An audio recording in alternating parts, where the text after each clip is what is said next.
Welcome to our seventh and final session in this series called Journey in Consciousness. And in this session, we're going to build upon what we've covered in all the 6 sessions before this. And we're going to focus here on what is the path forward. So let's start, as we do every session, please, with a moment of silence.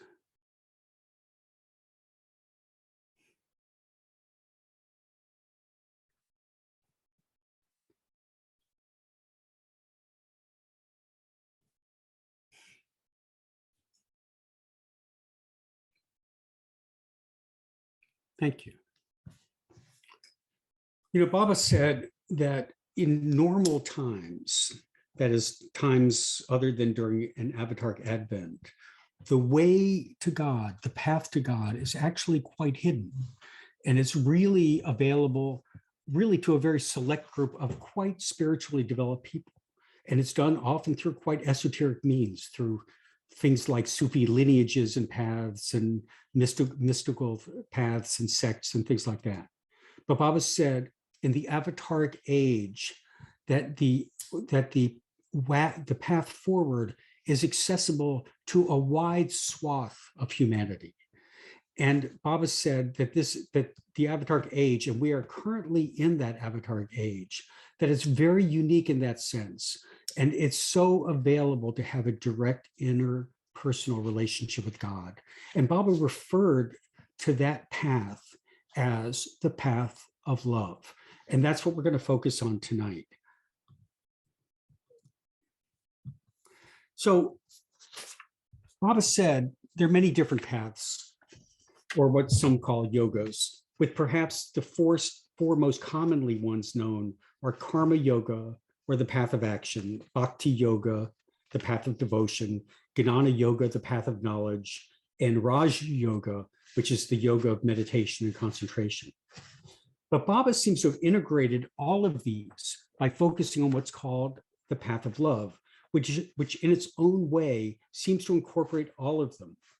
So in this session tonight, I want to explore with you what brings people to that path of love, and how can one actually get connected to the avatar on the path of love?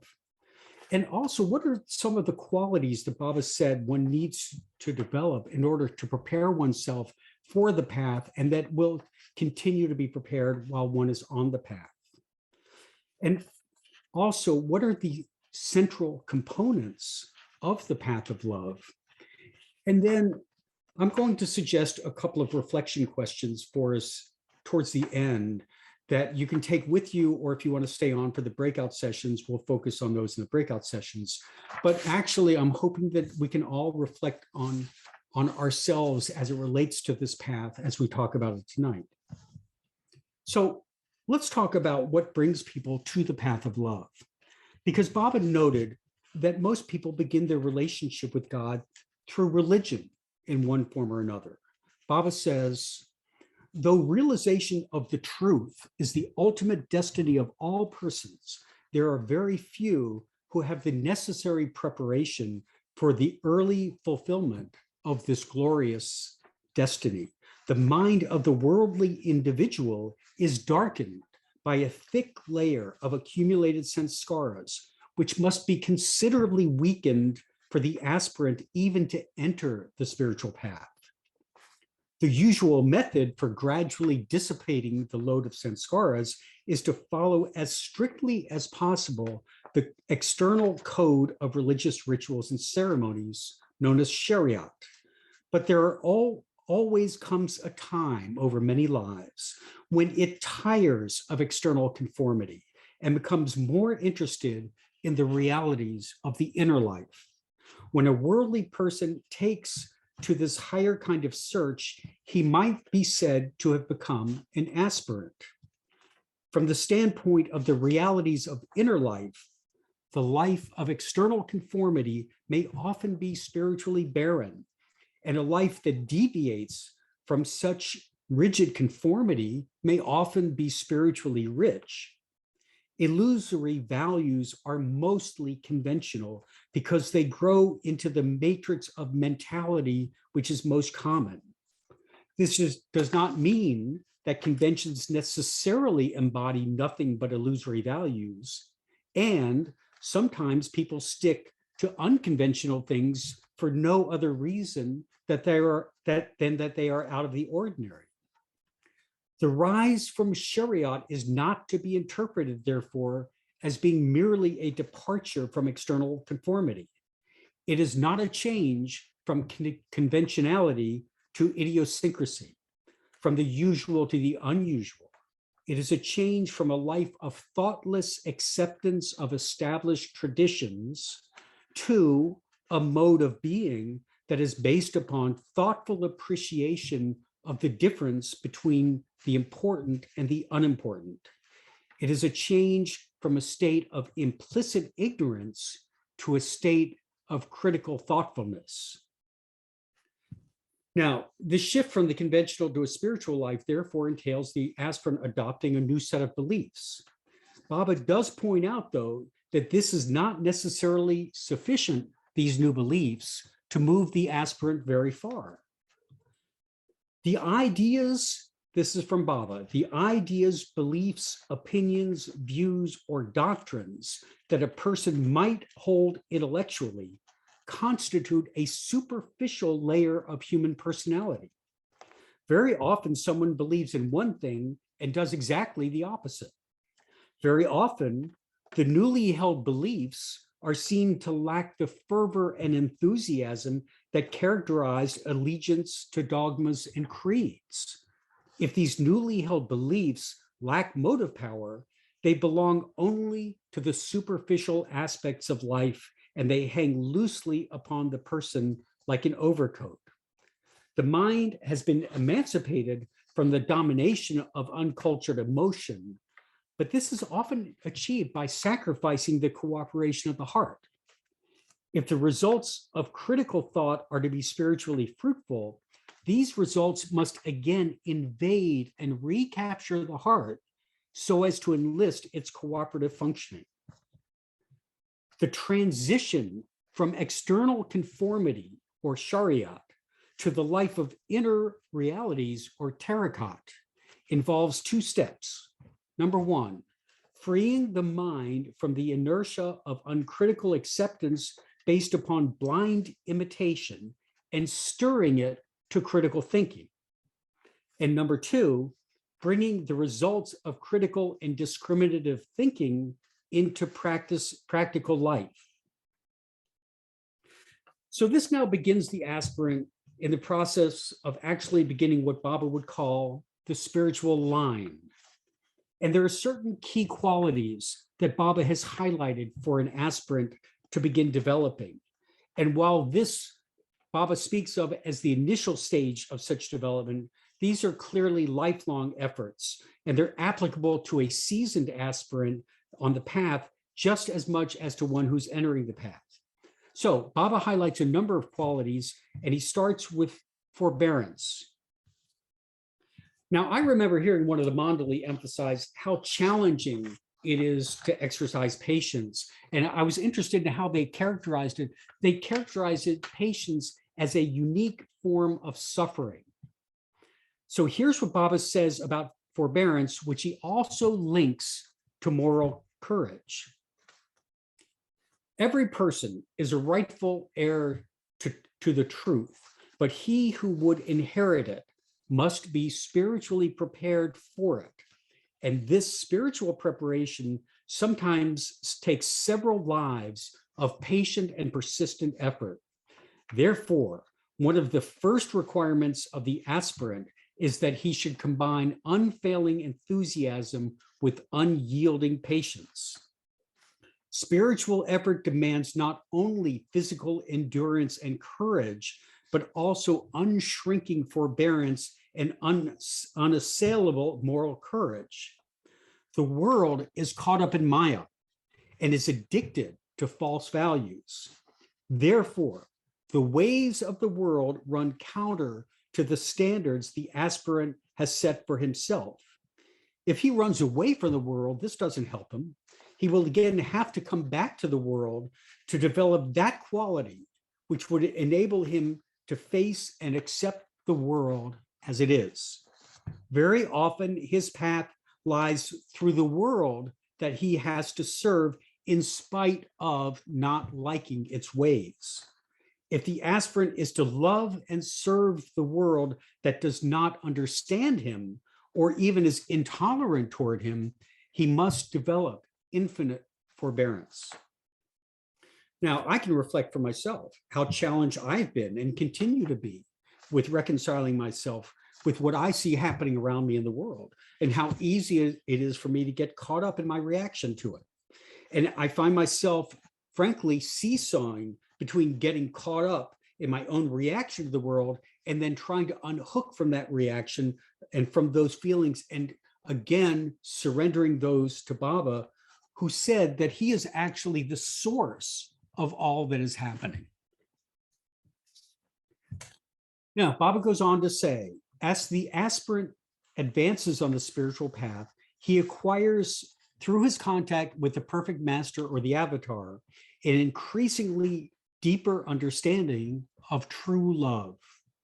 This makes him painfully sensitive to the impact from outside actions that not only do not taste of love, but actually bring him into contact with cold contempt, cynical callousness, agonizing antipathy, and unabating hatred. All these encounters try his forbearance to the utmost. Even the worldly person suffers in a world he occasionally finds indifferent or hostile, but his more thick-skinned and suffering is less acute. He does not expect anything much better from human nature and thinks that these things are inevitable and incurable. The aspirant who has tasted a deeper love knows the hidden possibilities in every soul. Thus, his suffering is more acute because he feels the gulf between that which is and that which might have been, if only the world had even faintly appreciated the love he has begun to understand and cherish. Having seen the higher truths, however, it becomes his imperative duty to stand by them, even if the whole world opposes him. Loyalty to the truth of his own perception demands unshakable moral courage and readiness to face the criticism, the scorn, and even the hatred of those who have not yet begun to open to these truths. Now, as I consider these words of Baba's, I do find myself asking, how loyal am I to the truth of my own perceptions? How courageous am I to consistently stand up for them? And rather than react, how able am I to keep my own connection to my own experience of love and truth, my own connection to Meher Baba when I face these kinds of challenges? And while I do count some successes in this realm, I am also aware of my lapses.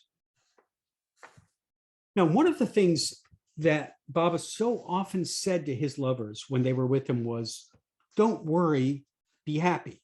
Maybe you've heard that somewhere, maybe even in a song. And he would sometimes add to the statement saying, don't worry, be happy, I will help you. And while some people have dismissed this kind of statement as clappy happy talk, it actually captures a great wisdom. Here's what Baba says about it. There are few things in the mind that eat up as much energy as worry. It is one of the most difficult things not to worry about anything. Worry is experienced when things go wrong and in relationship to past happenings. It is idle merely to wish that they might have been otherwise. Worry continues to grow into the mental life of a person until the ego mind is burdened by the past. Worry is also experienced in relation to the future, when this future is expected to be disagreeable in some way. In this case, worry seeks to justify itself as a necessary part of the attempt to prepare for coping with the anticipated situations. But things can never be helped merely by worrying. Worry is the product of feverish imagination working under the stimulus of desires. Now, I think that last sentence is really profound, and and I want to repeat it again. Worry is the product of feverish imagination working under the stimulus of desires. It is the living through of sufferings that are mostly of one's own creation. Worry has never done anyone any good, and it is very much worse than mere dissipation of energy, for it substantially curtails the joy and fullness of life. Among the many things the aspirant needs to cultivate, there are few that are as important as cheerfulness, enthusiasm, and equipoise. When the mind is gloomy, depressed, or disturbed, its actions are chaotic and binding. Hence arises the supreme need to maintain cheerfulness, enthusiasm, and equipoise under all circumstances. All these are rendered impossible unless the aspirant succeeds in eliminating worry from his life. You know, let me go back. Sorry. I love this word enthusiasm. And I'm also aware it was one of Kitty Davies' favorite words. And it actually means alive with God. Now, you may recall 2 sessions ago when we talked about the period of Meher Baba's new life, a period in which he took on the role of the seeker himself at an archetypal level, seemed to be creating a channel for the inner path for any sincere seeker to follow. And just to recall among all the different requirements for those who would join Baba on the new life was they had to keep 100% cheerfulness. And in fact, when Baba spoke to his Mandali about whether or not they wanted to join him or not on the new life, this one condition of 100% cheerfulness was one of the most challenging for them to accept. In fact, one of his longest term Mandali, Padri, who had been with Baba for over 20 years from the very beginning, when asked by Baba to join the new life, he demurred, saying that the condition of 100% cheerfulness was just too much for him to commit to. Now, Baba then speaks about how challenging the spiritual path can be and the importance of creating a singular focus in order to meet the challenges of the path. The difficulties on the spiritual path can be overcome only if the aspirant has one-pointedness. If his energies are dissipated in worldly pursuits, the progress he makes is very slow. One-pointedness implies dispassion concerning all the allurements of the phenomenal world. They must turn away from all temptations, and complete control must be established over the senses. Thus, control and dispassion are both necessary to attain one-pointedness in the search for true understanding. Now, let me just say, these are extremely high aspirations, infinite patience and forbearance, moral courage, 100% cheerfulness, complete one-pointedness. This is the work of not just one lifetime, this is the work of many lifetimes. But it seems to me that what Bob is saying is that in preparing oneself to enter the path of love, these are areas that one might begin working on oneself. Now, another thing that Baba emphasized over and over was honesty. And this seemed to include both honesty with other people, but as important or more important was honesty with oneself. So one of my very favorite quotes from Baba is this one. He says, "The truth of one's own perception and realization is the only road by which wholeness may be restored to the inner psychic being. In no other way can man obtain release from the chains that tie the limited ego mind to the colossal cosmic illusion which hides from him the perennial spring of the divinity within." I have found this quote to be very useful to meditate on many times. And the way I understand what Baba is saying here is that if one tries to escape into an intellectualized or idealized view of who we are or should be, it actually disrupts the inner life in a way that seriously halts or it becomes a barrier to one's development. So we cannot afford to do what is sometimes called a quote spiritual bypass by taking on the persona of what we believe would be the quote spiritual way of doing or being. But we need to rather allow our own self-honesty and authenticity be our touchstone for how we are and what we do. Now, Baba, in his own life with the Mandali, he would often ask him in the spur of the moment, "What are you thinking?" Often it would be at a moment when the person's thoughts were, let's say, not at their best. And they would try to wheedle out of it often by saying, "Oh, nothing, Baba." It happened with Mayor Baba's secretary, Adi K. Rani, who was with Baba once, and Adi was a young man at the time, younger than either of these photographs, when an attractive young woman was coming before Baba in a darshan program and bowing down. And all of a sudden, while the woman was bowing down before Baba, Baba turned to Adi and said, "So what are you thinking?" Adi was very taken aback and embarrassed because at that moment, his thoughts were not, let's say, where he knew Baba would have wanted them to be in looking at this very attractive young woman. Now, Baba let him off the hook that time, but later he took him to task, saying that Adi was duty bound to be honest with Baba under all circumstances. And when Baba asked that question, he should answer it. Now, Baba clearly knew exactly what Adi was thinking. And in this way, through this kind of method, and he did this with all the Mandali from what I can see, he seemed to help Adi to accept who he really was and make his own efforts to grow genuine and authentic. And as somebody who's met the Mandali many times over the years, I can attest that for myself, they seem to be among the most genuine and authentic people I've ever met, and who were really the very epitome of honest and loving. So these are just some of the attributes that Baba said were essential for the aspirant to work on in themselves in order to make progress and perhaps to prepare them for what would be and is the most significant relationship that they will ever have, which is a relationship with a perfect master or the avatar. And this is really where the path of love starts to become central. Because as an aspirant, there's a certain progress one can make on one's own in the spiritual path. However, as one progresses, it becomes more and more challenging to do so, because along with the awakening of the heart comes an array of new challenges and uncertainties. And the right master, a perfect master, or the avatar can play a crucial role.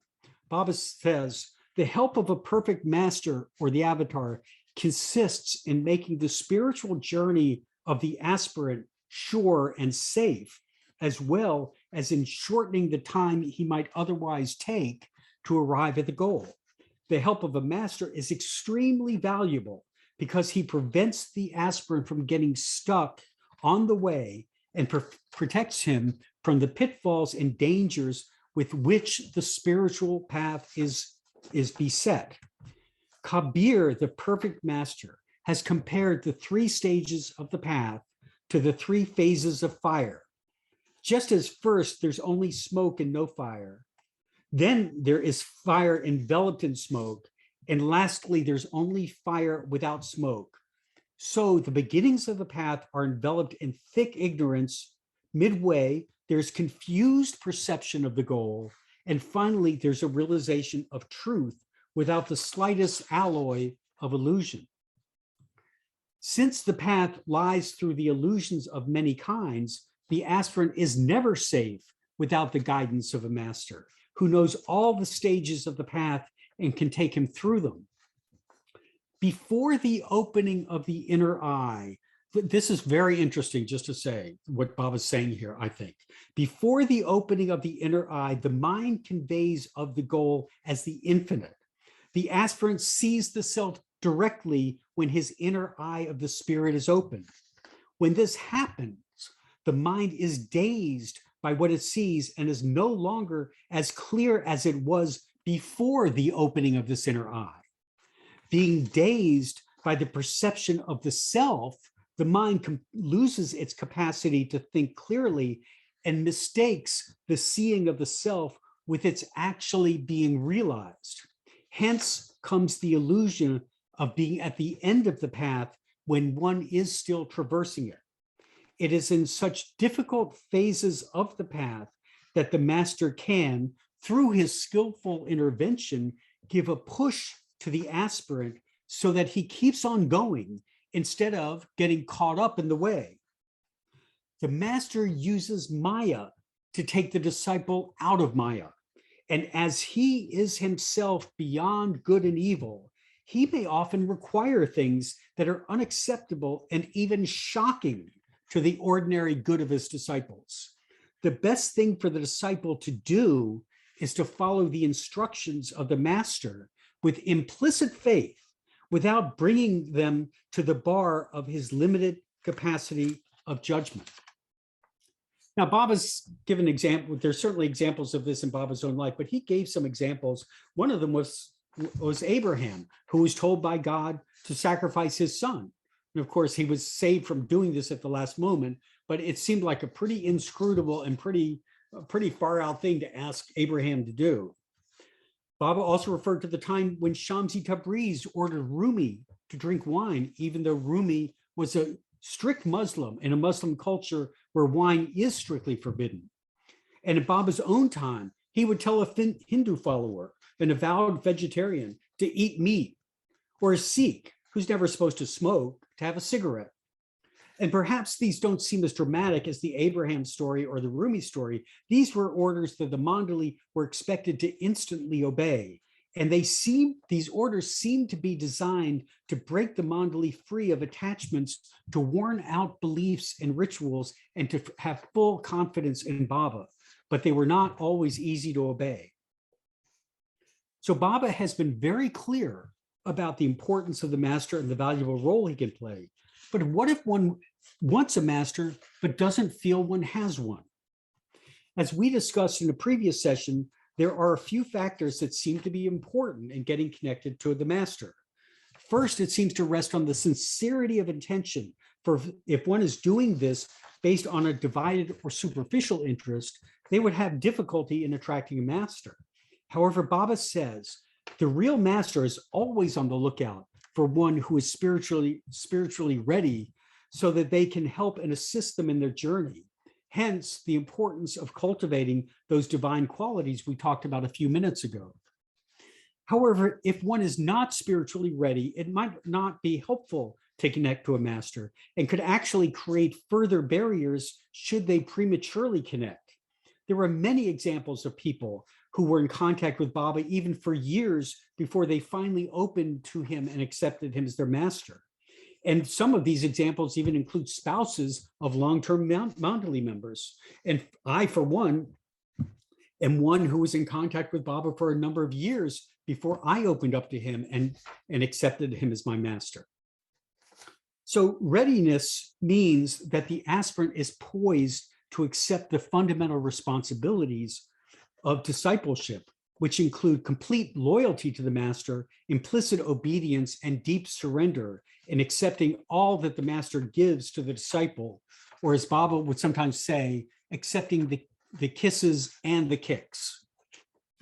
Now, a third condition for finding the master, and I think probably the most important of all, is having a past connection with the master. For by forging that connection in one life, that connection will continue into future lives all the way to the very end of the realization of God by that individual. And once it is cemented, it's for all time. So very often it would happen that Baba would seem to go way out of his way with the Mandali, take trips miles and miles or on all kinds of conveyances to contact a single soul. And the Mandali were confused, like, why is it going to all this trouble? And then it became clear that it was because Baba had a connection with that one soul, and he was willing to do anything to remake that connection. Now, the turning to a master is often not done frivolously. And in fact, for many people, turning to a master comes after a period of deep internal challenges or desperation. Margaret Krask is a good example. She was a very talented, successful ballerina who danced in the Russian ballet under her mentor, Sergei Diaghilev. Diaghilev died, And around the same time that he died, Margaret's lover at the time died.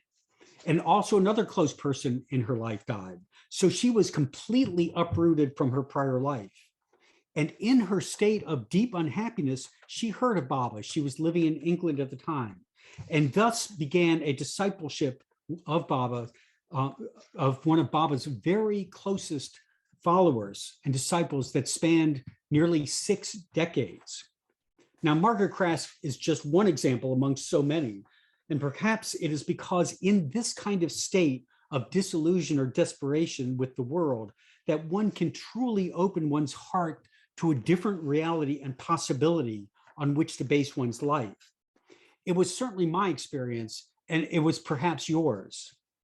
But it should be noted that while the master has access to the greatest powers to forge those connections, the master normally uses only the most natural means to make the contact, and even then they can seem most offhand. I'm going to give a couple of examples of this, starting with a man named Pukhar, who was a rabid revolutionary in India during the Quit India movement of the 1940s that ultimately led to the expulsion of the British from India. Pukhar, who lived in Hamirpur in Uttar Pradesh, had heard of Baba, and he was both a communist and a revolutionary. And he was incensed at the idea of anyone calling themselves God and trying to influence anyone in any direction other than one that was revolutionary in nature. So Pukhar came to a darshan with Baba with every intention of exposing Baba as a fraud. But when he got to the darshan, something extremely profound happened in his heart, as might be said that Baba turned the key in his heart. And Pukhar found himself standing there with Baba, overwhelmed with Baba's love. And so rather than approaching Baba in the crowd to expose him, Pukhar finally actually stood directly in front of Baba. He took off all of his clothing, asking if Baba would accept his complete surrender, to which Baba agreed, and then asked Pukhar to get dressed again. And Pukhar subsequently became a major worker for Baba in spreading Baba's message in Hamirpur, India. The first meeting that Bal Kalchuri had with Baba, Bal being, again, one of Baba's very closest mandali, it seemed very offhand, but that very offhandedness seemed to stoke such a fire in Bal's heart that he was more determined than ever to offer his life in surrender to Baba. And Baba finally accepted Bal, even seeming to ignore him at first, but accepted him finally, and Bal went on to become one of Baba's closest mandali. Now, of course, these two stories are stories of people with Baba, but to my mind, so many of these stories of Baba's life, in addition to being a great joy to read about, they also serve as metaphors because they so often match my own experience with Baba, even though I've only been following Baba since he dropped the body. So while I've shared one or two examples of desperate people who met Baba and had the key turned by Baba, I'm going to share two examples of where Baba responded to the urgent, even desperate calls of the heart from his would-be lovers that took place after he dropped the body. And the first one, it was about a woman who had a very serious depression, was near suicidal when she heard of Baba and the extraordinary claim of his avatarhood. And so desperate, but so scared of being deceived by Baba, but desperate for what she felt Baba might have to offer her, she laid down a challenge to Baba. In a moment of intense desperation, while sitting in her living room at home, she inwardly said to Baba, referring to a picture that was hanging on the wall, she said, I don't know if you are who you say you are, but I'm going to count down from 10 to 1. And by the time I get to 1, if you are who you say you are, that picture will fall off the wall. Well, you can guess the rest of the story. She started counting down 10, 9, 8, 7, 6, 5, 4, blank. The picture fell. Now, another story is about a woman who lost one of her children and was in deep mourning. And on the advice of a friend, she went to Mehrabad, where Meher Baba's Samadhi is located, and where she had been told that she might find some relief from her suffering. Now, Mehrabad, after Baba dropped the body, is a place of world pilgrimage, and people go there to surrender and for darshan. So like in the prior story, this woman was in a state of deep depression about her loss, but also very wary of being deceived by some Indian guru. So she threw down the gauntlet to Baba, saying inwardly, Baba, if you are who you say you are, I'm going to go in and I'm going to bow down to you in your samadhi. And when I come out, I want to see a white butterfly as flying around me as evidence that you're real. Because she had not seen any white butterflies in India. She didn't think that they existed in India, at least that part of India. So she did just that. She went into the samadhi. She bowed down. And then she came out, and the samadhi is on a little hill called Marabad Hill. She started walking the path down the hill. And sure enough, what do you know? But a white butterfly came and started circling around her. Now, no doubt, Meher Baba is the avatar. He can pull out all the stops. He has all the power available to him that he wants to. But Baba says that a real master rarely makes use of these kinds of powers. He says, as a rule, masters are very sparing in the use of their divine powers, and they never use them unless it is absolutely necessary for spiritual purposes. Ordinarily, they secure their purposes through normal, mundane ways. While doing so, they not only exhibit great understanding, a keen sense of humor, unending patience, and consummate tact, but they also take great trouble to help their disciples and adjust themselves in numberless ways to whatever might be entailed by the needs of the situation. Speaking of powers, this is an interesting story I heard from Erich about a perfect master who lived beside a river. You might think of this as the Ganges and the old Ganges, not the way it is today. And on the other side of the river from the perfect master, there was a yogi who lived there with his disciples. And this yogi was sufficiently advanced. He had some what are called siddhis or powers. And the yogi apparently felt some competition with the perfect master. So he wanted to prove to his followers his superiority over the perfect master. So he challenged the perfect master to come meet him in the center of the river. So the perfect master, along with a few of his mandali, engaged a small boat to ferry them into the river at the cost of what is called a few annas. A few annas is like a few cents. And the yogi with his followers watching on their side of the riverbank, the yogi then walked on the water, atop the water, to greet the perfect master halfway across the river as a way of proving that he had the power to walk on water over the perfect master's need to actually take a boat. And when they met midstream, the yogi contemptuously said to the perfect master, "See what I can do by walking on water while you have to rely on a boat for your means of transport." To which the perfect master responded, "Yes, you're right. It did cost me a few annas to take this ferry across the river, which is exactly what your walking on water is worth." So Baba notes that the master's sole purpose is to free his or her disciple from their bondage in duality, but their ways can be ruthless. Once the master is satisfied that the disciple is firmly established on the path, he is keen to cleanse the mind of the disciple of all blemishes. Often he achieves this even at the risk of appearing ruthless, just as when a surgeon, completely disregarding the protests of the patient, is active with his knife. Ultimately, the disciple cannot fail to see that all such measures are really in his interest. Therefore, he is never pushed away from his master, but is drawn closer to him in the very process of the cleansing that might have appeared irksome or painful. The usual method of the master, however, is as sweet and agreeable for the disciple as it is effective. The master is very pleased when the disciple shows any real progress in the spiritual life. By conferring well-merited praise on the disciple, he confirms in him the spiritual qualities he is in the process of realizing and arouses in him the confidence that will enable him to cope with any situation. So now we understand, hopefully, how one becomes connected with the master and what the role of a master is. Let's now delve into the actual path that one follows when connected to Meher Baba in what he called the path of love, which he said is wide open now during this period of his Avataric advent. And there are three major elements to this path of love. Love, of course, obedience, and surrender. So I want to consider each of them in turn with you.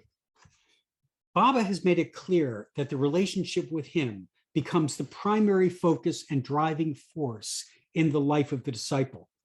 And the bonding element of that relationship is love.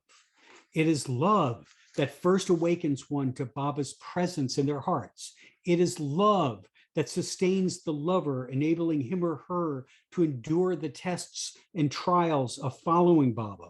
And it is love that is the ultimate goal. Love is both the path and the goal to which the path leads. So what is love? As Baba says, it can't be defined, can only be experienced. It's not actually a discipline, but it does take effort to fan the flames of love and not allow the embers of love to grow cold. The love that the follower of Baba has for Baba is actually the reflection, the deeper reflection of the deeper love that Baba has awakened in the heart of the aspirant. For the avatar actually knows that he or she is everyone, and the disciple is none other than the avatar in another form, though the lover is not yet fully awakened to this reality. But Baba invariably seems to choose the perfect time and perfect conditions to awaken their lovers to that love within. And it is always at a time when his lover to be is ready to receive his love. But once awakened, it then becomes the responsibility of the lover, of course with Baba's help, to keep that love and connection alive. So while love is an experience, there are certain practices that Baba encouraged that can help foster and strengthen one's love for him. Now, the first, and I would think the most primary of all of them, is what is called remembrance. Sometimes in the Sufi tradition, it's called zikr, but it simply means keeping inner company with Baba at all times. Baba said, I want every lover of mine to repeat my name with every breath. The repetition should be continuous and such that even in sound sleep, it should continue like you're breathing. Then there is some possibility of experiencing a glimpse of me. Reading is another great method. There are over 1,800 publications about Baba, including many filled with incredibly inspiring stories from Baba's life and the lives of his close ones. There are also numerous films and videos of Baba and those who knew him that are readily available. And the library of books and videos of those who have come to know and follow Baba since he dropped the body is also mushrooming. Baba also encouraged his lovers to keep the company of others who were followers in what Baba would always want to refer to as a Baba family. This can be most helpful, especially where there's a strong shared Baba focus through sharing Baba stories, discussing his teachings, singing songs in praise of Baba, and so on. And Baba also wanted members of the Baba family to take an active interest in one another, helping one another out as needed. Another method that Baba emphasized was artistic expression focused on him. You know, in the 1950s, Baba told Tom Riley, one of his lovers, that while in the East, the way to God is generally through ascetic practices like yoga and meditation, in the West, it is generally more naturally through the arts.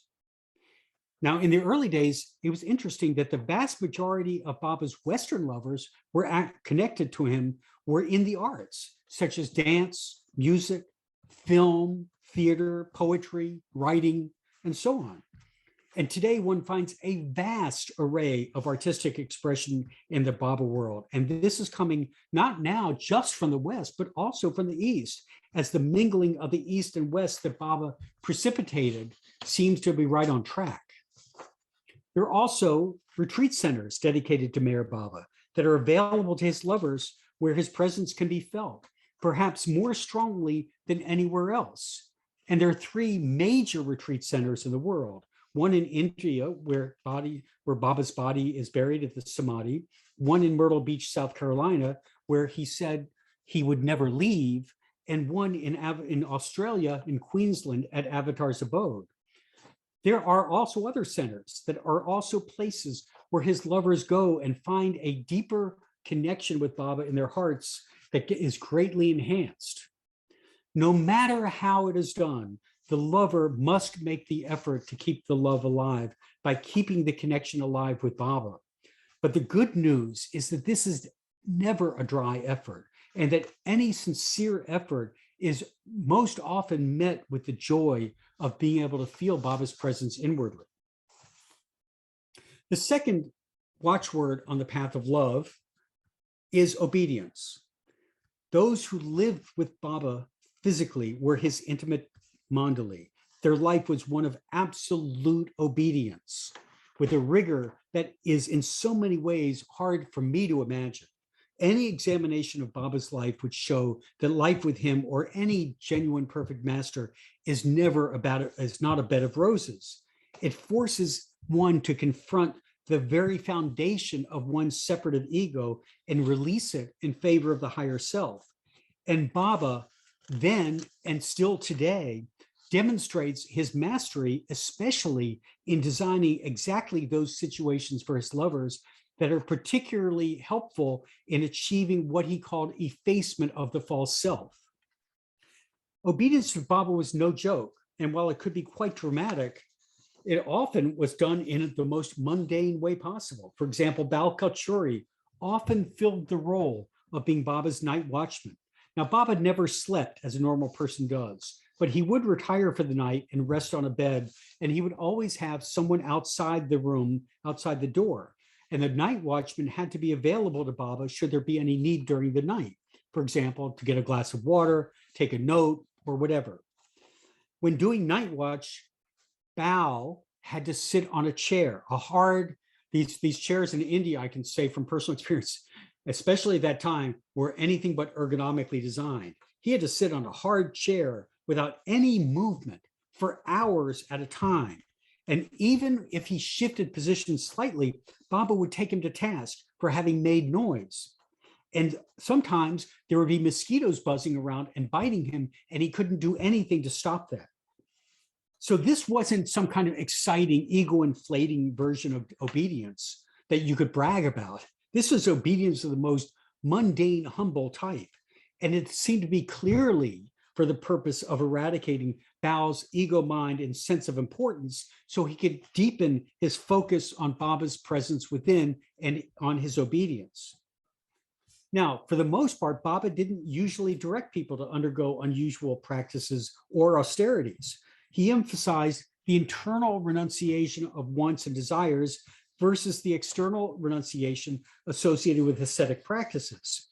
He emphasized that for most people, it is through living a normal life that is undertaken with a deep commitment and love for the master, for him, that one is most enabled to progress spiritually. However, in following a master, one learns that the master uses that normal life to create the very conditions that can most try one's hardened and stubborn self that clings to these false identifications and attachments. And because of this, it takes enormous commitment to hold on to the master, especially during what can feel like times of ego surgery. And one of the conditions that enables the lover to keep this commitment is through the fabric of connection that is woven through their continual and unquestioning obedience to Baba. Now, I know that to some, it may appear that this notion of absolute obedience can seem like a form of slavery, of making oneself subservient to another human being. And it can rub against an ethic and a sense of self-determinism and personal responsibility. However, the reality is that a genuine perfect master in the avatar is actually none other than one's higher self. And the allegiance and the obedience to the master is in fact obedience to one's own higher self. In fact, Baba says that no real master would ever ask a disciple to do something that was not right, But if in the end a disciple could not reconcile their own conscience with what the master is asking of them, they were duty bound to follow their own conscience. So what is obedience today, now that Meher Baba is no longer in the body to issue orders? Well, there are some standing orders that Baba gave out, that he wanted people to avoid sex outside marriage, to eschew the use of drugs other than those prescribed for medical purposes, and to stick with him 100%, avoiding getting involved in other masters. These can all be seen as examples of external obedience. But even beyond the adherence to these kinds of orders, actually, Baba seemed to place even greater emphasis on internal or implicit obedience.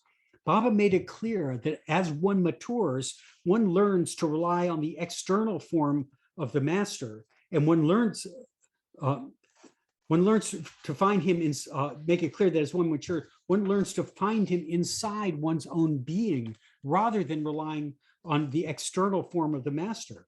And one learns to consult the master within for the guidance one needs in one's life. Another way of understanding this is that he's inculcating a reliance on one's own intuition. For Baba once said that he is actually never silent. Baba said that he is always speaking inside the heart, and that the voice of intuition is his voice.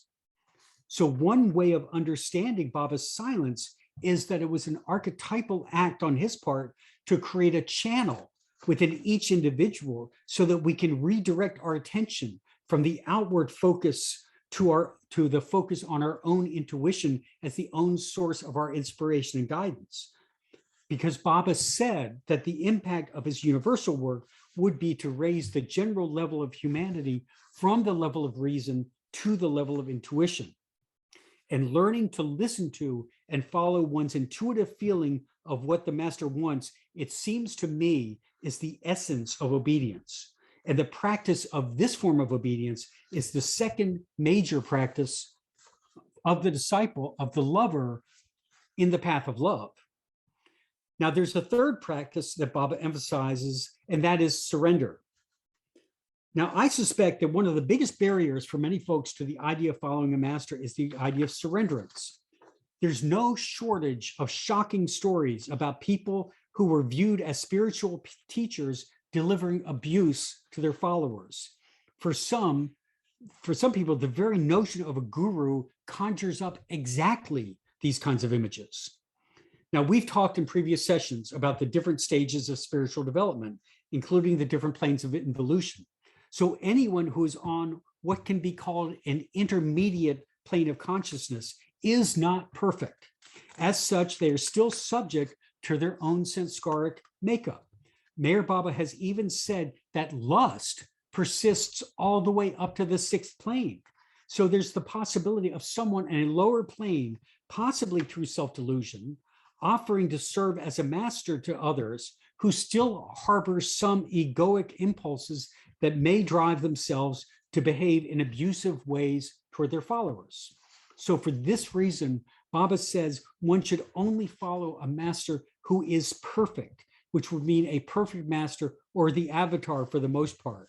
And if that master is perfect, then one is completely safe in surrendering their lower self to them, because there is not the slightest vestige of self-interest in the perfect master or the avatar that could otherwise be perverted into using the disciple for their own purposes.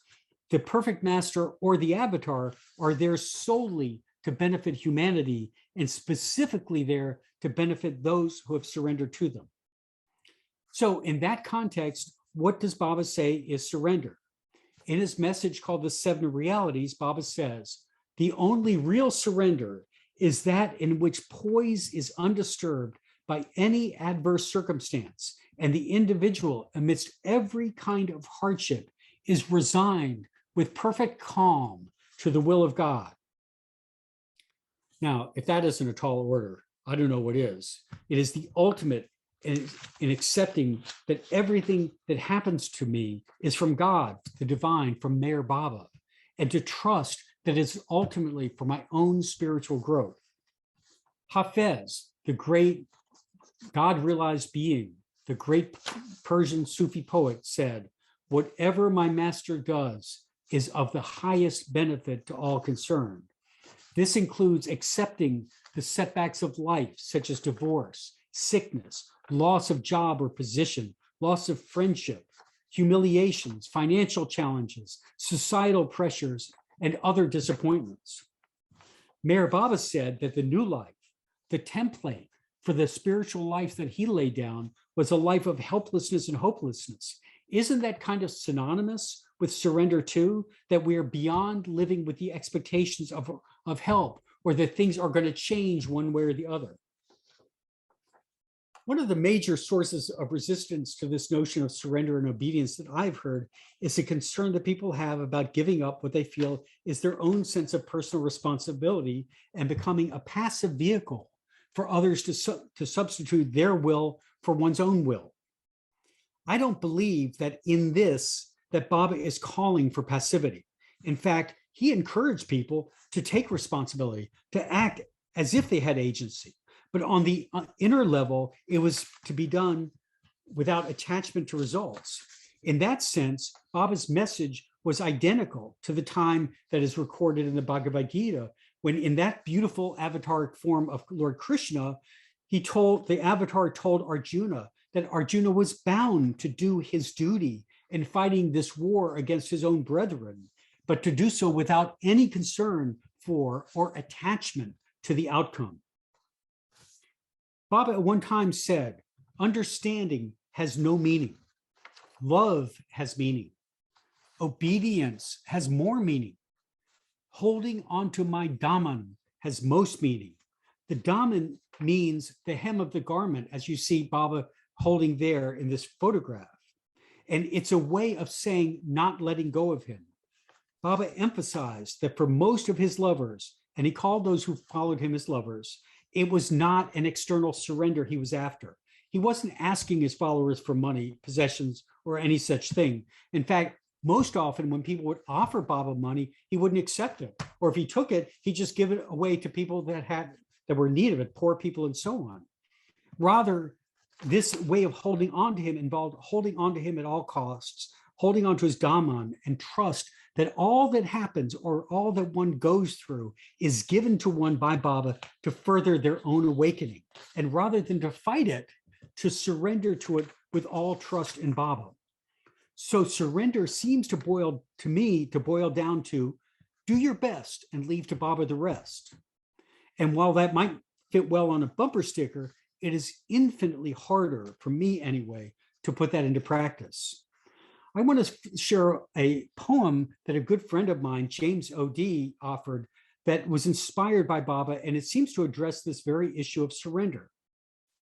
Would you follow the one who answers your questions with silence? Would you follow the one who gives you a taste of nothing? Would you follow the one who demands ego-shattering obedience? Would you follow the one whose behavior you cannot explain or justify? Would you follow the one who wakes you as much through pain and disease as through robust health? Would you follow the one who waits 1,000 lifetimes for you to experience one drop of selfless love? Would you follow the one who cleaned your toilet while you pursued spiritual teachers? Would you follow the one whose universal work is invisible to the public eye while radiantly clear to the soul? Would you follow the one whose human heart bursts open in the fire of divine compassion? Again, that's by James O.D. Now, Baba emphasizes that in the end, what matters is not the words or the ideas, but how one puts them into practice. So the path of love is all about practice. So let's talk some about practice and the path of love. When I was a very young seeker, I was looking for paths to higher consciousness. I tried to find practices to get me there, like yoga and meditation and others. And then when I heard of Mayor Baba, I was deeply impressed and drawn to him, but I couldn't figure out anything to practice. What was the method? Nevertheless, as I've said, I found my way to him, or more accurately, he found the way to draw me to him. But now, 50 years later, I reflect back about what are the practices, what was the method and is the method, because it is true that there's very little that Meher Baba actually universally prescribed. Instead, he offers a relationship with him that is an inner connection. The only method then is to continue to keep that relationship alive and try to strengthen it. And as been said, there are different ways to do that. And each person that I know who follows Baba seems to have a different way. And that way that they have will and does seem to continue to change and evolve. So some find Baba in meditation, and he certainly provided a lot of guidance about that, especially about remembrance. Some find Baba in selfless service, attempting to fulfill Baba's admonition to serve him and others. Some find Baba in artistic expression, where Baba's form or life or experience of his presence is the object of their artistry. Some find it in living in community or as a Baba family with other Baba lovers. Some find it in simply living a life of remembrance, attempting to dedicate every action to him and breathing through all of the various ups and downs of their lives. However one does it, it is the responsibility of the aspirant to keep that love alive and not allow the embers to die out, even amidst all of the challenges and the inevitable dry periods that will come in the spiritual life. However one does it, the importance cannot be overemphasized of kindling the hearth of love for Baba in one's heart and tending to that ongoing fire. And it seemed to me that what matters by way of practices on the path of love isn't to allow practices to assume an importance in their own right, but to adopt them and use whatever practice feeds our heart's connection with Baba, and let them go when they stop serving that purpose, only to seek other avenues of connection, because all that really matters is that inner connection. Now, I painted a rather serious picture in all of this description of the path of love about what it means to follow Baba as a master. And Baba said we should take God seriously. However, Baba also said that we should take life lightly. While life with Baba could be very strict in many ways, it was often very, very lighthearted. Baba loved jokes. He loved listening to music, playing games, played marbles. He flew kites. He played games like Gilli Danda and Seven Tiles, which are Indian games. He loved cricket, played sports. He watched sporting games, went to the cinema with his lovers. He had books read out to him. He loved hearing The Lord of the Rings, for example. He loved having fun, and he created fun around him. One of his close lovers, somebody named Girja Devi Kilnani, had this to say: "Well, with Meher Baba, life was anything but serious. Coming in contact with Baba, we realized that God was not just serious, but he can be friendly and humorous as well. He was like a true friend, and we treasured his friendship with us. We were fortunate to live in the time when God was amongst us and spoke to us." Baba's humor is now legendary with most Baba lovers. But for those who have just joined the journey to God, let me tell you, you are simultaneously joining the Laughter Club. So while life with Baba could include profound tests and challenges, life with Baba was full, heart-opening, and joyful. And as Meher Baba's sister Mani, who was one of his very closest women disciples, would say, if the path to God is not joyous, then it is not the right path. And that is just as true today for those who follow Baba as it was when he was in the body. So this path of love is serious, but it is serious in the right way. Baba once said we should take life lightly and God seriously. And so this path that Baba's laid down for us, and in which he accompanies us on every step of the way, is one which, if we fully enter into it, does hold the promise to us where we can hold less tightly to our worldly attachments, treating them with less gravity, but surrendering them to him in every moment, and instead keep our focus on Baba as the divine beloved through love, remembrance, and obedience. Baba gave a beautiful message that incorporates many of these ideas of love, obedience, and surrender in the most simple and natural way. It's called My Wish, and it's as follows. The lover has to keep the wish of the beloved, and my wish for my lovers is as follows. Do not shirk your responsibilities. Attend faithfully to your worldly duties, but keep always at the back of your mind that all this is Baba's. When you feel happy, think Baba wants me to be happy. When you suffer, think Baba wants me to suffer. Be resigned to every situation and think honestly and sincerely, Baba has placed me in this situation. With the understanding that Baba is in everyone, try to help and serve others. I say with my divine authority to each and all that whosoever takes my name at the time of breathing his last comes to me.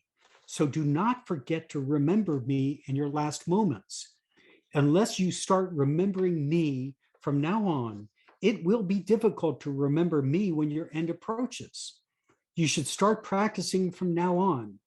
Even if you take my name only once every day, you will not forget to remember me in your dying moments. So we have now completed the territory that we had set out to cover in this journey of the journey in consciousness. Now, for some folks who have been on these in these sessions and have hung in there up to this point, it may have simply been an interesting course to take of intellectual interest. There may be those who found something within of all this that is prompting, or perhaps has already prompted an urge to go deeper and take this further. And there are so many ways to do that.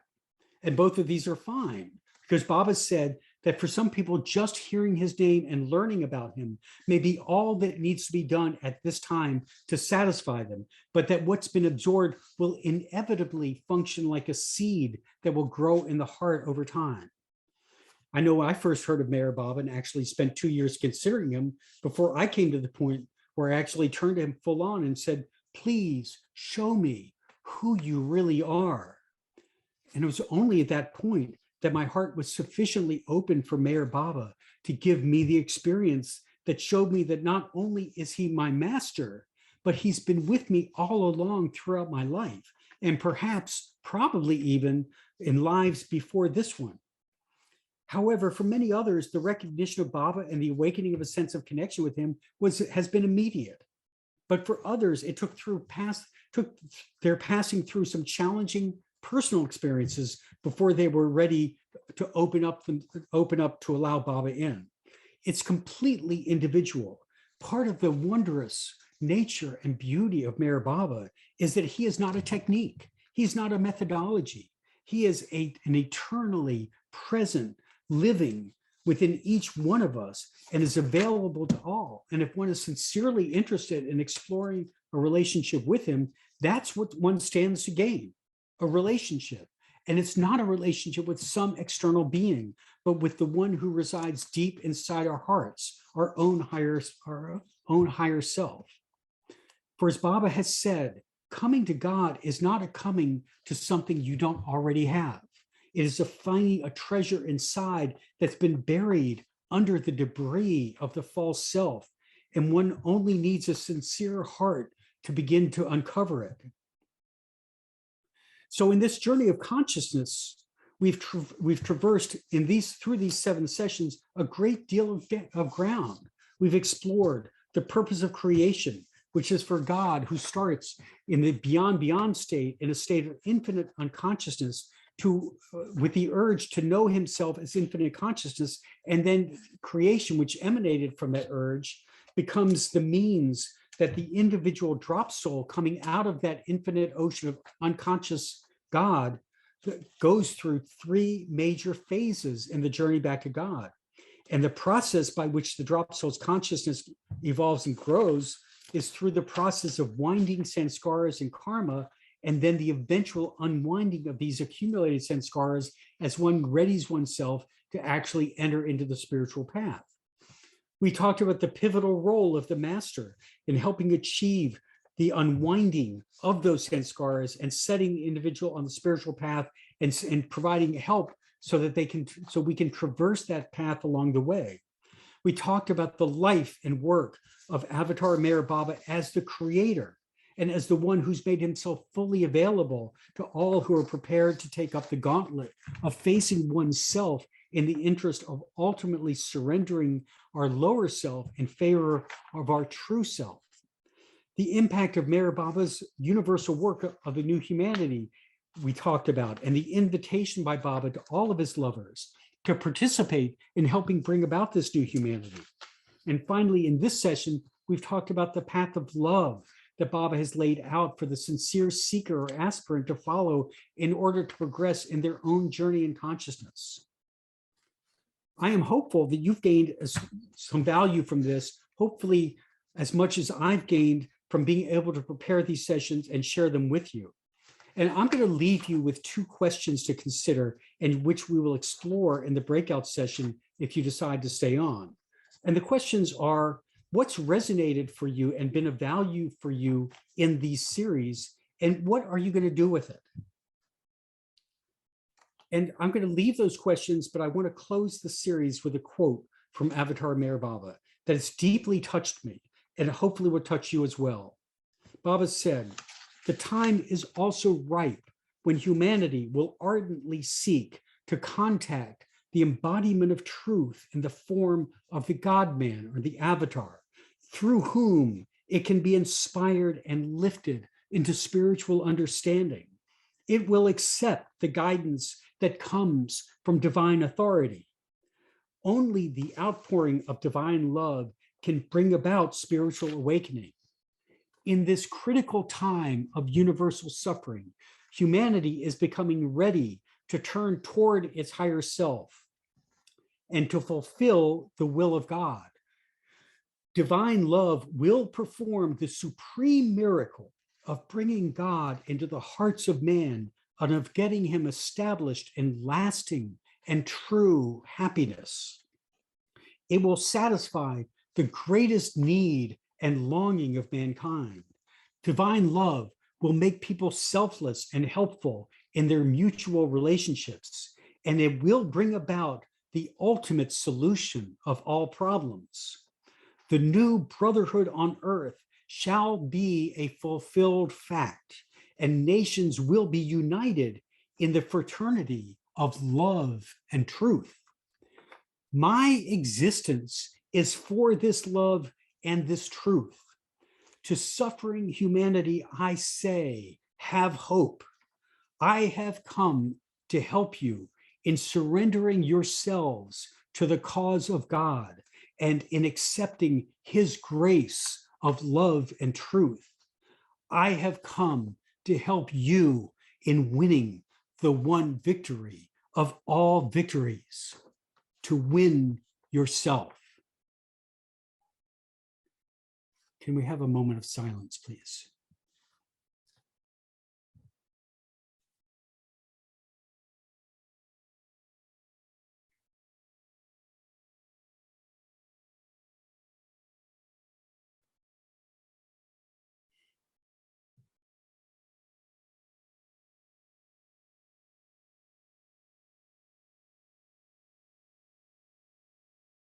Thank you. So I want to again express my deep appreciation to folks who have played a pivotal role in helping put together and carry out these sessions. The advisors, Rich Bloom, Molly Leach, James O'D, and Ward Parks. The production, Ali Lawton and Michelle McKeever, has been very helpful. And again, we've gotten great photographs from Mayor Nazar, Marika Popovich's beautiful paintings that have adorned many of these sessions. And finally, the music that Kristen Hoffman has made available for us.